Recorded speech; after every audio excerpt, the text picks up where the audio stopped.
আসসালামু আলাইকুম। আপনারা সবাই কেমন আছেন? আশা করি আপনারা সবাই খুব ভালো আছেন। আমিও ভালো আছি। তবে আজকে আমার শরীরটা খুব একটা ভালো নেই। তারপরও রান্না তো করতেই হবে। চলুন আজকে নিয়ে চলে এসেছি আর একটা রেসিপি। হ্যালো ভিউয়ার্স, আমি রোদ্দুরের মা চলে এসেছি আজকে আরেকটা রেসিপি নিয়ে। লাল শাক ভাজা, খুবই সিম্পল তবে খুবই পুষ্টিকর। চলুন রেসিপিটা তাহলে স্টার্ট করা যায়। চালিয়ে নিয়েছি, কড়াইতে দিয়ে দিয়েছি আমি সর্ষের তেল। এবার তেলটা আমি কি করব, গরম হতে দিব। দেখুন তেলটা গরম হয়ে গেছে, ধোঁয়া বেরোচ্ছে। এখন আমি এখানে আগে শুকনো লঙ্কা দিয়ে দেবো ফোড়নে।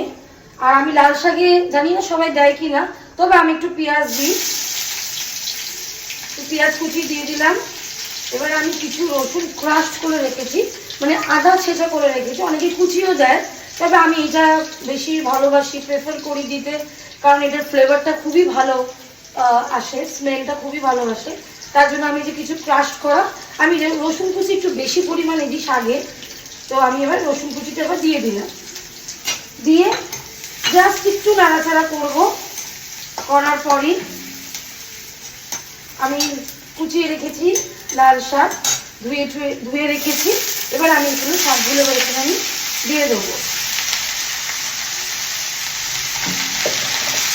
শাকটা দিয়ে আমি এবার একটু নাড়াচাড়া করবো,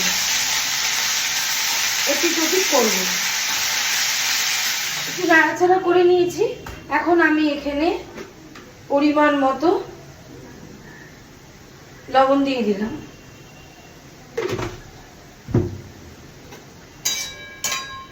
লবণটা দিয়ে আবার আমি নাড়াচাড়া করব,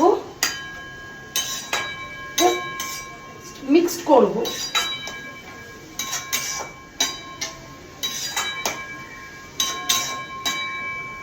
করে আমি এবার এখানে শাকটাকে আমি এবার ঢেকে দিলাম। মাঝে মাঝে ঢাকনাটা একটু উঠিয়ে দেখবেন, আর একটু এপিট ওপিট উপর নিচ করে দেবেন।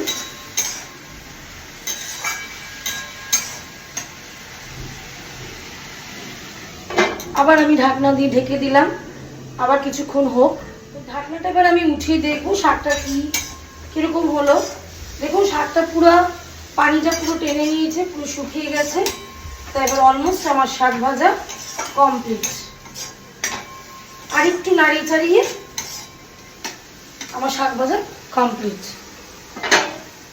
তো এই যে আমার শাক ভাজা পুরো কমপ্লিট। খুবই পুষ্টিকর একটা খাবার। ওকে, তাহলে আজকে এই পর্যন্ত। Tata, bye bye.